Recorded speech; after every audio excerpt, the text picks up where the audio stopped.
दान एवं तपोधर्म निरूपण। महर्षि जैमिनी बोली, हे धर्म तत्व के जानने वाले ब्रह्मज्ञ, आपने कृपा करके अंगों सहित धर्म कहा। उसको सुनकर हमारे संदेह मिट गए। अब हे मुनि, दान धर्म के तत्व को संपूर्ण रूप से कहिए, जिसके जान लेने से सभी मनुष्यों का कल्याण होगा। ऋषियों का यह वचन सुनकर मुनि श्रेष्ठ याज्ञवल्क्य का मुख प्रसन्न हो गया और वो परम कृपालु होकर हंसते हुए बोले, हे मुनिगण, अब दान धर्म का रहस्य सुनिए। धर्म के दान, यज्ञ और तप इस प्रकार से तीन अंग हैं। धर्म के उक्त तीनों अंगों में प्रथम अंग दान श्रेष्ठ है। विशेषतया कलयुग में तो यही सर्व प्रधान कल्याण का साधन है। साधारणतया सभी दान करने के अधिकारी हैं। इसी से सब शास्त्रों के ज्ञातागण दान की प्रशंसा करते हैं। हे मुनिगण, अपना संबंध छोड़कर जो कुछ दूसरों को दिया जाता है उसे दान कहते हैं, और दान का यही सामान्य लक्षण है। फिर भी दी हुई वस्तु से जो अपना मानसिक संबंध सब प्रकार से छोड़ देता है वह दानियों में श्रेष्ठ है। परंतु चिरकाल से संलग्न चित्त के संबंध को छोड़ देना ये कर्म अत्यंत कठिन है, ऐसा विद्वानों का मत है। सुपात्र में दान की हुई वस्तु से जिसका चित्त हट जाए, उस दानी पुरुष को पृथ्वी पर जो कुछ साधना उचित था वह उसने साध लिया, ऐसा जानना चाहिए। पृथ्वी पर तप, यज्ञ आदि जो अन्य धर्म हैं, वे अत्यंत कष्ट साध्य हैं, जो अत्यंत परिश्रम से मन, वाणी और शरीर का निग्रह करने पर साध्य होते हैं। परंतु सब धर्मों में दान ही सहज साध्य कहा गया है, क्योंकि इसमें देने की वस्तु हाथ उठाकर दे दी जाती है। केवल इतना ही श्रम होता है। हे द्विजों, अर्थदान, विद्यादान और अभय दान इस प्रकार से त्रिविध दान होता है। यह मैं पहले कह चुका हूं। जब सद्गुरु करुणा युक्त होकर संसार का भय नाश करने के लिए उत्तम उपदेश करते हैं, तब उसे अभय दान कहते हैं। संसार भय से व्याकुल और अभय चाहने वाले जीवों के मुख्य भय का नाश करने के लिए सद्गुरु ही समर्थ हैं। परंतु पृथ्वी पर सभी लोग अभय दान देने में समर्थ नहीं हैं। अतः सर्वसाधारण के पक्ष में इसकी विशेष उपयोगिता न होने के कारण इस दान के विषय में साधारणतः उपेक्षा की जाती है। विद्यादान एवं धन दान की यहाँ पर आलोचना की जाती है। दोनों में प्रथम विद्यादान है और इसी को ब्रह्मदान भी कहते हैं। काया, मन और धन द्वारा विद्या वृद्धि की इच्छा से जो दान दिया जाता है उसे उत्तम ब्रह्मदान कहते हैं।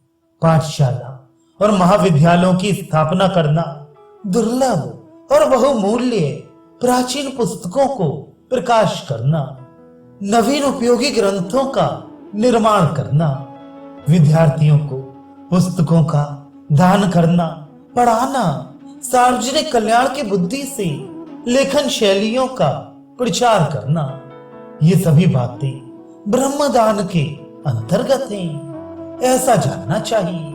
हाथी, घोड़ा, गाड़ी, वस्त्र, अन्न, कन्या, रत्न, भूमि, घर आदि जो श्रद्धा से दिया जाता है, अर्थात चेतन या चेतन धन, ऐश्वर्य आदि जो कुछ याचक को दिया गया हो, उसे ऋषिगण स्पष्टतः उत्तम अर्थदान कहते हैं। हे द्विश्रेष्ठ, ये सभी दान तीन गुणों के भेद से प्रत्येक त्रिविध होते हैं। देश काल का विचार कर जिसका अपने ऊपर किसी प्रकार का उपकार न हुआ हो, ऐसे पात्र में यश या सुख की इच्छा न रखकर दान दिया जाता है, यह सात्विक दान है। कीर्ति पाने की इच्छा करने वाले और उपकार का बदला चाहने की बुद्धि रखने वाले लोग अपने उपकारों को जो दान देते हैं वह राजसिक दान है। और अच्छे देश, काल एवं पात्र के ज्ञान से तथा सम्मान से रहित क्रोध पूर्वक या दुख से जो दान दिया जाता है उसको तामसिक दान कहते हैं। हे द्विजगण, सात्विक दान से ही मुक्ति प्राप्त होती है। राजसिक दान से इहलोक और परलोक में सुख एवं ऐश्वर्य मिलता है, परंतु तामसिक दान से तो दुख ही होता है। यही नहीं किंतु अधोगति भी प्राप्त होती है। अतः इन बातों का विचार कर सत्य गुण युक्त दान ही देना चाहिए। क्षुद्र वस्तु के दान जैसे साधारण कर्म से भला मुक्ति कैसे प्राप्त हो सकती है, जो बड़ी दुर्लभ कही गई है। इस प्रकार का कोई संदेह कर सकते हैं, परंतु शास्त्र तत्वों के जानने वालों को यह समझ लेना चाहिए कि अपने किए हुए कर्मों से ही मुक्ति मिलती है। और यह बात कर्म मीमांसा में ठीक तौर से निश्चित की गई है। दान भी एक कर्म ही है। इस बात पर यदि ठीक विश्वास किया जाए और ठीक ठीक शास्त्रोक्त रीत से इसका अनुष्ठान हो, और वह अनुष्ठान भी तीव्र सात्विक भाव से युक्त हो, तो निसंदेह ऐसा दान मनुष्य को मुक्ति प्राप्त करा सकता है। धर्म मुक्तिदाता होने से उसका अंग भी मुक्तिदाता होगा, क्योंकि अंशी का जो धर्म होता है वह उसके अंश में भी पाया जाता है। उदाहरण स्थल पर समझ सकते हैं कि अग्नि में दाह करने का जो गुण सर्वत्र देखा जाता है, वही गुण अग्नि की एक चिंगारी में भी रहता है। अच्छे देश, काल और पात्र की यदि सहायता पा जाए तो वह एक चिंगारी ही हरे भरे वन को भी क्षण मात्र में भस्म कर देगी। इसी प्रकार से धर्म का एक ही अंग दान यदि विधि पूर्वक किया जाए तो उससे भी मनुष्य निसंदेह मुक्ति पा सकता है। हे मुनीश्वर, अब मैं सब शास्त्रार्थों से निश्चित बहुत गुप्त और सार स्वरूप जो तत्व कहूंगा वे यहाँ पर जान लेने योग्य है। जब तक मनुष्यों का चित्त विषयों में आसक्त रहता है तब तक उनकी वृत्तियां अंतःकरण को क्षुब्ध करती हैं, और जब विषयासक्ति नष्ट हो जाती है तब उनकी वृत्तियां भी विलीन हो जाती हैं। वृत्तियों का नाश होने से मन की चंचलता क्षण मात्र में मिट जाती है, और चंचलता मिटने से चित्त धारणा में प्रवृत्त होता है। यही भगवान सदाशिव ने योग शास्त्र में कहा है कि चित्त वृत्ति के निरोध को ही योग कहते हैं। भगवान ने प्रसन्न होकर यह आज्ञा दी है कि परम समाधि से दृष्टा का स्वरूप में अवस्थान हो जाता है। इससे यह सिद्ध हुआ कि पवित्राचारी पुरुष यदि विषय भोग की वस्तुओं से अपनी चित्त वृत्ति को हटाकर विषयों की वस्तुओं का दान कर दे तो उसके चित्त से चंचलता दूर होकर वह परम स्थिरता को प्राप्त करेगा। अंतःकरण स्थिर होने से उसे चैतन्य दर्शन होगा, और ऐसा होने पर वह सदा निश्चला मुक्ति को प्राप्त करेगा। इस प्रकार से एक दान धर्म से ही मनुष्य अत्यंत दुर्लभ मुक्ति को पा सकता है। फिर क्षुद्र सिद्धियों की तो बात ही क्या है। यदि एक ही पैसा या थोड़ा सा अन्न सात्विक भाव से और प्रसन्न होकर किसी सुपात्र को दिया जाए तो उससे भी मुक्ति मिल सकती है, परंतु यदि राजसिक भाव से बहुत सा धन दान किया जाए तो इहलोक और परलोक में सुख प्राप्त होता है, किंतु उससे मुक्ति नहीं होती। शुद्ध भाव से दिया हुआ थोड़ा भी दान अनंत फलप्रद है और शुद्ध भावना होने पर किया हुआ बड़ा भारी दान भी यथार्थ फल उत्पन्न नहीं करता। हे विप्र, यह जो पहले कहा जा चुका है कि तामसिक दान से दुर्गति होती है, उसमें जो तत्व है सो आगे कहता हूं, उसे आप सुनिए। जो दान इहलोक और परलोक की सिद्धि देने में समर्थ है, वही मनुष्य को दुर्गति में भी पहुंचा सकता है। अपात्र पापी को यदि तामसिक दान दिया जाए तो वह दान लेने वाला तीव्र असत कर्म की ओर विशेष रूप से उद्युक्त होता है। परंपरा क्रम से दाता और प्रतिगृहीता का फल संबंध रहने के कारण दान लेने वाले के पाप फल का अंश भागी तामसिक दान देने वाला भी होता ही है। फिर वही पाप फल क्रमशः बढ़ने पर दाता दुर्गति को प्राप्त होता है। इसमें कहना ही क्या है। इसलिए जिन लोगों को दान धर्म की साधना करनी हो, उन्हें कभी सत्व आदि गुणों के महात्म्य को भूलना नहीं चाहिए। ब्रह्मदान स्वरूप विद्यालय स्थापन आदि और अर्थदान स्वरूप धन रत्न आदि का दान देश कालानुकूल सत्पात्र में किया हो तो उसका फल उत्तम ही होगा, इसमें कुछ भी संदेह नहीं है। इसलिए सावधान होकर आप सब सुनिए। मैं देश काल आदि का पृथक पृथक विज्ञान कहता हूं। किस देश में दान देना चाहिए और दान की वस्तु कहां पर दुर्लभ है, और किस देश में उसका दान करने से अधिक फल की सिद्धि होती है। विशेषतया कहां दान देने से ईश्वर आज्ञा के अनुकूल होगा और किस देश में दान देने से अधिक जीवों की भलाई हो सकती है।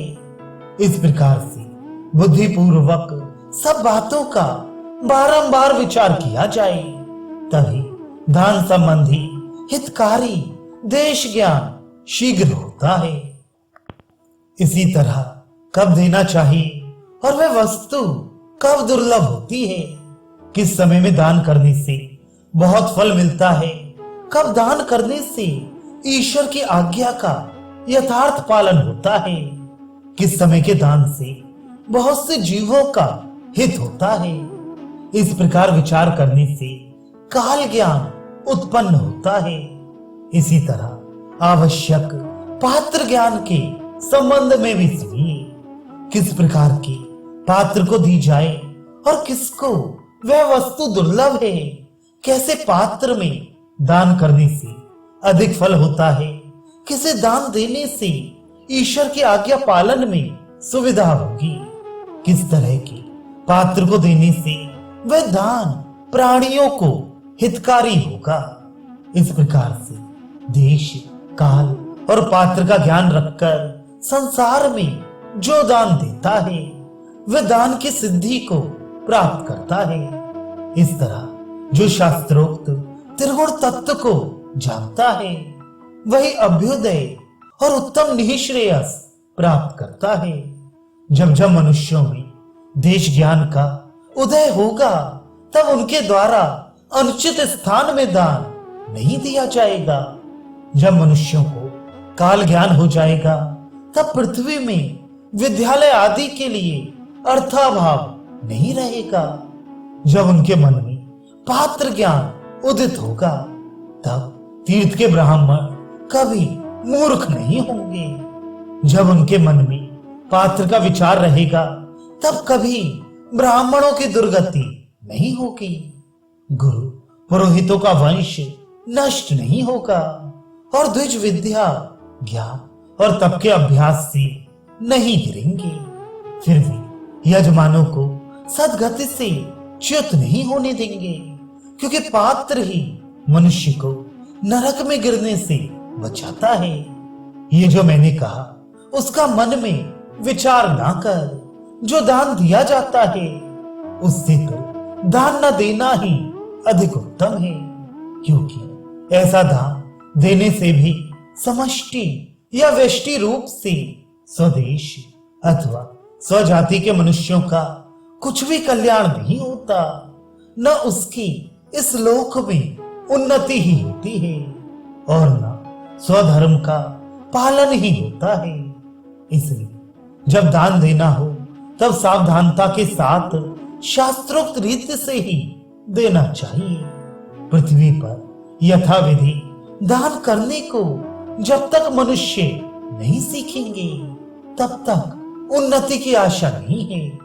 सब देशों की अपेक्षा भारत में ही मनुष्य असंख्य धन का दान करते हैं, परंतु वही दान तामसिक भाव से दिया जाएगा, इसी से मनुष्य विपत्तियों से घिर जाएंगे और इसी कारण से ये देश अधिक दुर्दशाग्रस्त होगा।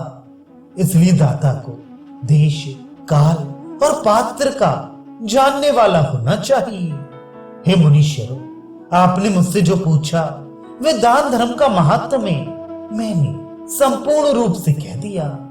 अब पुनः आप क्या सुनना चाहते हैं?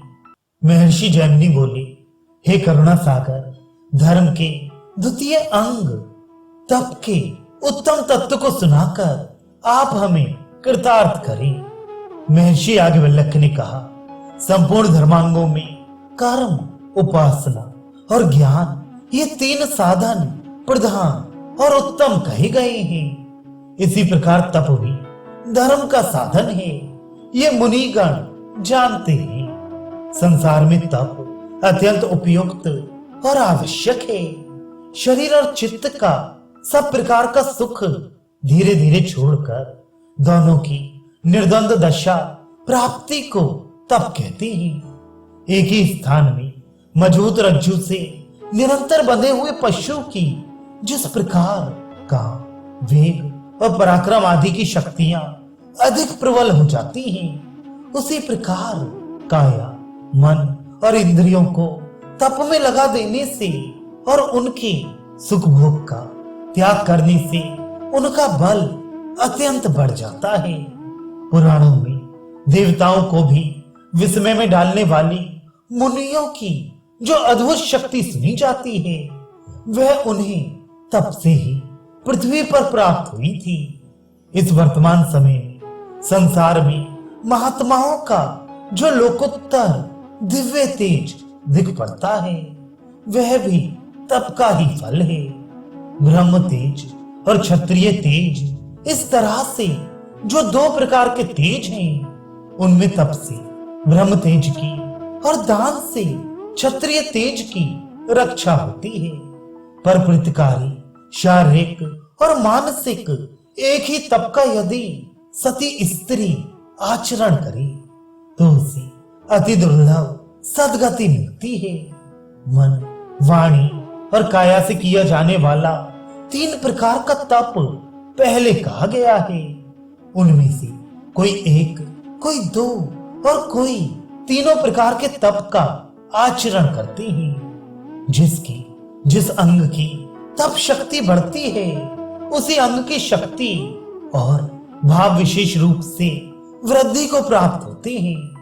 जिस प्रकार वाचनिक तप की सिद्धि से अन्यान्य अनेक फल मिले या ना मिले, किंतु वाणी की सिद्धि अवश्य होगी। देव, गुरु, विद्वान द्विजों की पूजा और विनीत भाव, ब्रह्मचर्य, अहिंसा आदि से शारीरिक तप की सिद्धि होती है।